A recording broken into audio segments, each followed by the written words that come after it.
Joel, thanks for your time this afternoon. Welcome to Adelaide. Thank you. Your show's here for the Feast Festival. Yeah. You started as a stand-up comic in Perth a couple of years ago. Tell us why stand-up comedy and why have you left Perth? Well, first of all, I love the attention. So it started when I was 17. I don't know I can't really pinpoint why comedy. I guess it's because I've always done theatre. I always did drama. I went to theatre school for a few years and really didn't have much success because I would always, there's not very many roles for someone like me in theatre, particularly at my age. So, and I would always play, the comedy, the comedy role. So, then someone suggested stand-up to me when I was like in year 10 or something, and I thought, I want to be a serious actor. And it wasn't until about year 12 when I couldn't really be bothered studying that I went, maybe I could do stand-up comedy. And then in year 12, my political and legal studies teacher, who's now a good friend of mine, she was an amazing teacher. She gave out everyone in the class one of those Mr. Men books, so people got Mr. Happy or Mr. Grumpy, and she gave me Mr. Funny. And it was then I went, maybe I could do stand-up. So then the move from Perth was I did stand-up in Perth for about 2 years, and there's not, there's not that much work. I mean, it's a great thing, there's not that much work, and B, the travelling from Perth, it just gets so much, especially at the moment with a 3-hour time difference. Flying into Sydney for a show, you have to be up at 5 in Perth and on the 5:30 AM flight to get into Sydney at like 3 PM, and it's just horrible. Heartbreak at home when you broke the news that you were going to be a stand-up comedian rather than accountant or lawyer? Yeah, well, it's weird because I did go to uni. I went to uni for 2 months to study political science and foreign affairs, which I don't know why. And so my mum was pretty stoked when I was studying political science. And then I went, actually, I want to tell jokes about Lindsay Lohan.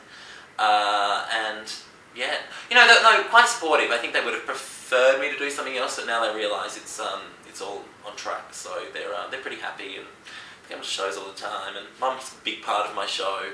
I talk about her a lot. So yeah. Now you had a fair bit of success at the Melbourne Comedy Festival this year with your Slumber Party. I did. Tell us about that and what happened when the popcorn stopped popping. It was great. Slumber Party was great. It was all about. It was kind of all about. It was based around the idea of what happens at a slumber party is really the popcorn and DVDs and games are all an aside just to a night of bitching. That's really what will happen at a high school slumber party. So and my whole act is about gossip and celebrities I've heard, and a fair bit of bitching and calling people out on things, and so I figured I'd theme it around the slumber party. So we had the popcorn, and we had to pass the parcel. And yeah, so every night we do that, and that was all integrated into the storyline. And now, you've been described as the biggest bitch in comedy. This is a fairly risky strategy. No doubt it must backfire occasionally. It has. I did a thing called Telethon in Perth the other night. I like to talk about celebrities and things they've done and things I've seen them do.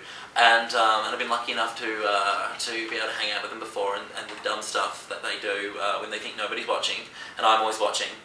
But I did a thing called Telethon in Perth 2 weekends ago, which is on Channel 7, and they have all their celebrities come, and I got stuck in a dressing room with Kate Sobrano, Casey Donovan, and Damien Leith, all of whom I've spoken about in my act, and I think they kind of knew. It was very awkward, and yeah, I just sort of had to do this the whole time. Your next show for the Melbourne Comedy Festival next year in April, Political Animal. Yeah. What sort of things we look forward to there? It's called Political Animal, and then the tagline's going to be a beginner's guide to becoming Prime Minister, or a fabulous Prime Minister. And I'm going to be talking about, because the Slumber Party was all about gossip and celebrities. And I got, really nice reviews, but a lot of them said, would he be able to talk about something else? And I thought, of course I can. So I thought, what is the most considered, by a lot of people, the most boring subject in the world? Politics. And I happen to love politics. So I thought, I can make it interesting. You studied it for 2 months. So, yeah, I'm, qualified. Yeah. I should have a position in the Senate. So, yeah, I think politics is rock star, and I think politicians are the biggest celebrities. So I'm going to talk about how other people have become Prime Minister, or and I'll also talk about how people became President, and then I will juxtapose it with what I would do to become Prime Minister. So I'll cover issues and morals and also scandals, because every good Prime Minister has a scandal, and I'll talk about what scandals I'll have, hopefully involving Wyatt Roy from the Liberal Party.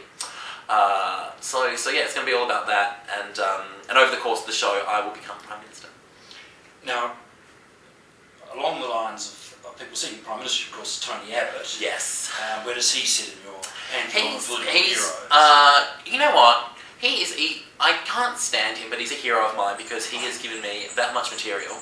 I should probably send him a check. The ears or the well, definitely the budgie smugglers. Yeah. I gouge. But also just what comes out of his mouth on a day-to-day basis. I think he's a little bit backward, and it just scares me that he almost became our Prime Minister. And I think people need to open their eyes and realise he's actually a little bit scary. And so yeah, he takes up a good 20-minute chunk of my show at the moment, and he'll definitely feature in Political Animal. And he went to the Australian Sex Party? Yeah, no, they weren't my first preference. I didn't put the number one in their box. I like it, but I quite like the Family First party. I think any party that says all gay parents are child abusers, I think that's great. I think they're a lot of fun. I think they don't realise that Mel Gibson's not gay. I particularly like Wendy Francis. My favourite politician is Wendy Francis, who's the Family First candidate from Queensland, who was just crazy and old and had Twitter and was posting all this horrible, heinous stuff. It's like, you obviously are from the Stone Age. You should not be running for Parliament in 2010. Does it worry that people like Tony Windsor, somewhat fossilised, people like Tony Windsor and Bob Katter are key power makers at the moment? Bob Katter, Bob Katter scares me. I don't think your show would probably go down too well up there. No, I'm not looking at taking it to touring it there. That's fine by me.